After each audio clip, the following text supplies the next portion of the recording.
Hello and welcome back to our daily English news right here on TMH. The headlines today: Tigrai says it will approach UNESCO to help stop the illicit trades in its historical artifacts as well as memorabilia. Newsweek says Turkey's drones won't in fact secure Ethiopia's shaky ongoing peace. And Eritrea among 4 votes of shame, joining Russia at the UN General Assembly on Ukraine while Ethiopia chickens out. As we move on to our main stories for today, Tigrai says it will approach UNESCO to help stop the illicit trade in its historical artifacts and memorabilia. The government of Tigray says the ongoing genocidal war has led to the mass plunder and looting of its artifacts. Today, a number of historic artifacts plundered from Tigray are shamelessly circulating in various countries, as the Tigray External Affairs stated. Tigray has reached footprint of an ancient history, and it is regarded as one of the earliest ancient world civilizations. The Aksumite kingdom, which stretched from Tigray to Middle East around the 3rd and 4th century. Reverential monuments like giant obelisks, tombs of various kings, and musical notes and literature are found alongside the historical traditions of Tigray. This history, according to the Externals Office, has found its way to online platforms such as eBay and other platforms. It said they were pulled down following the lobbying by Tigrayans in the diaspora, and friends of Tigray, the artifacts including religious symbols like crosses and historic manuscripts were also found on these sites. The African Literature Association has also added its voice to call for an end to the plunder of Tigrayan endangered artifacts and historical literature in a statement that it said feuding parties were affecting the pride of Ethiopia as the rich area of study for archaeology and other disciplines. The most notable assault on the region's monuments was when fighting happened near the churches in Yeha, Al-Nagashi Mosque, the Mariam Dingalat Church, the Debra Abai Monastery, the Debra Damo Monastery, as well as the St. Mary Cathedral in Aksum. Aksum City, where the cathedral is situated, is on the UNESCO's World Heritage List, while UNESCO is considering adding Al-Nagashi Mosque to its list, established in the 7th century, to, again, their list. According to the Tigray government, it has established a commission that will work with UNESCO's International Council of Museums, Interpol, as well as World Tourism Organization to put this to an end. In a historic vote, the UN yesterday voted to condemn Russia's invasion of Ukraine. 141 nations voted at the UN General Assembly to condemn Russia's invasion of Ukraine and demanded its withdrawal immediately. Former U.S. Assistant Secretary of State for Africa, Tibor Nagy, said the 4 votes of shaming joining Russia included just one African country, which happened to be Eritrea. I guess Isaiah's worship of Putin knows no limits, soulmates to the end, he wrote on his Twitter official account. Eritrea joined North Korea and 3 other countries, including Russia, opposing the resolution. Now that's consistency, wrote Getachew Reda, member of the Tigray Armed Forces Central Command, on his official Twitter account as well. Ethiopia absented itself from the vote. Getachew Reda added that Ethiopia's actions should not be confused with abstination, as an act that he said requires some levels of courage and adherence to principles in the face of tough choices. Getachew noted that the leadership in Addis has chosen to shy away from confronting the rather mundane task of choosing between the villain and the victim. Horn of Africa analyst Rashid Abdi, on his part, said the UN's General Assembly vote showed significant African resistance and reticence to the support of Ukraine.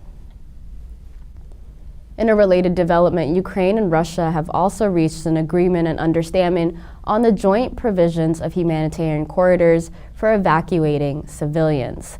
This is in line with the international humanitarian law, which entitles civilian populations affected by armed conflict to receive aid and oblige combatants to protect personnel facilitating humanitarian work. Despite the raging war, this understanding by Ukraine and Russia is commendable, as observers say this is in sharp contrast to the actions of the Ethiopian government, which is starving millions of people through its siege and the ongoing blockade of the Tigray region. Earlier today, delegations from Ukraine and Russia arrived for the second round of negotiations with Belarus, and the first round of talks between the two was held on Monday this week that lasted about 5 hours but ended without any breakthroughs. Newsweek says Turkey's drones won't secure Ethiopia's shaky peace. A hellish nightmare has unfolded in Ethiopia's Tigray region since the federal government imposed a humanitarian blockade of food, emergency medicines, and fuel as a whip to subdue the region. The UN warned that 4.6 million people in Tigray are now on the verge of man-made starvation or even death. Doctors say surgeries and essential procedures in Tigray are now out. Almost 80% of hospitals have been completely shut down. Stephen Chan, a former British diplomat and professor of conflict and peace, told Newsweek that the blockade is designed to prevent easy rearmament. If Tigray's humanitarian blockade persists, hostilities could resume again if Tigray's attempt to break the blockade is go through, and Chan said it is in the interest of durable peace to ease this blockade immediately. Without honest dialogue, it's a matter of time before the Tigray armed forces find their own lethal weapons to match the government's armory, as said Chan, adding that Tigray forces have shown a potent ability to forge an alliance with other opposition forces, as well as take on Ethiopia's federal army on their own. Newsweek reported that Ethiopia's government, going by its new confidence, is basking in the glory of the lethality of Turkey's drones. It also noted that lifting the state of emergency, though welcome, is also a propaganda cue by Ethiopian to demonstrate that Tigray forces are in fact at its mercy. Soon, Ethiopia's government will likely overestimate its invincibility and may commit new deadly mistakes. As to salvage the durable peace, Newsweek said the Ethiopian federal government must scrap off the torturous blockade of fuel, food, and medicine in Tigray province, which has caused unnecessary hunger and even disease.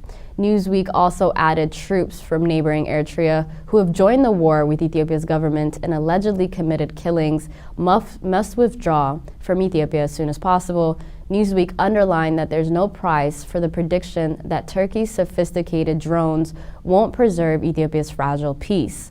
A lull in the gunfire should not be a moment to strategize a fresh war plan. It should be a chance to fortify peace, the Newsweek urged in their letter. According to Al Monitor, it seems international momentum is to solve the dispute between Egypt and Sudan, as well as Ethiopia, over Addis Abeba's start of the operation of its giant and controversial hydroelectric dam is waning in the light of the West's preoccupation with the Russian invasion of Ukraine. Paul Sullivan, a non-resident senior fellow with the Atlantic Council Global Energy, told El Monitor that the Russian-Ukrainian crisis will put the oxygen away from many other issues, including the Grand Ethiopian Renaissance Dam dispute. Sullivan said it will be difficult to get the powers involved with this to focus back on the Nile issues. The crisis, Russia's invasion of Ukraine, is very bad and timing for many issues that needed to move forward.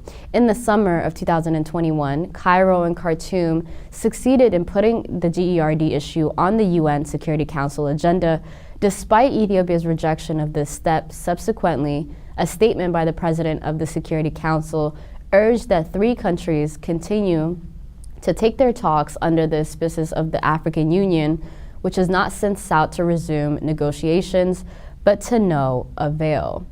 Alaa al-Zawahiri, a member of Egypt's negotiation committee regarding the GERD, told Egyptian Masraoui news website on the 25th of February that his country is considering withdrawing from the negotiations in response to Ethiopia's announcement of the start of the dam's operation.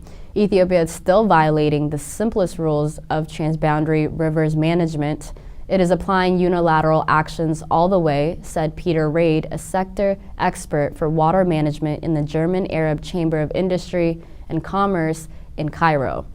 Riccardo Fabiani, a director of the projects in North Africa at the International Crisis Group, sees that the third filling of the GERD, which is expected to take place this summer, is more likely to become a flashpoint for further escalations of tensions between all of these three countries. That concludes our news for today. Thank you so much for tuning in. Take care.